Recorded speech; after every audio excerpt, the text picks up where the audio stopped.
Ayo Itulah. ceritakan salah satu lebaran yang paling menyebalkan. Yang paling menyebalkan yang waktu tanganku patah ya. Ya kita kan main dorong-dorongan nih. Aku dorong si Pras, tuh didorongnya pula aku. Tapi kakiku ditekelnya dari belakang.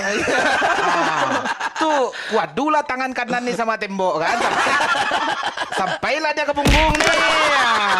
Gimana? Jadi si Tio tuh teriak lah dia kan. Iya. Ibuku yang dilakukannya pertama ndak dipegangnya si Tio. Iya. Dipukulnya aku dulu. Dipukulnya habis. Bajuku Undertaker. Smacknya Smack Stone Cold.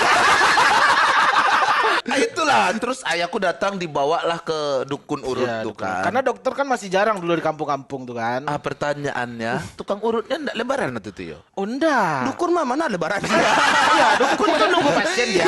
Dukun nunggu pasien Iya. dia. Terus? Tuh datang kan, Pak, kok anak-anakku patah nih Pak, kata dia gitu kan. Iya. Diluruskannya kan, Ya. diperban, cuman pakai 2 telur bebek. Telur bebek 2. Ya. Dipecahinnya. Dipecahinnya, dioleskannya lah di tanganku nih. 2 hari nih jangan dipegang-pegang dulu, tadi kan di perban ya. Iya, diperban. Tapi emang setelah 2 hari dibuka tangan langsung lurus gitu. Iya lurus, cuman titik agak bengkok.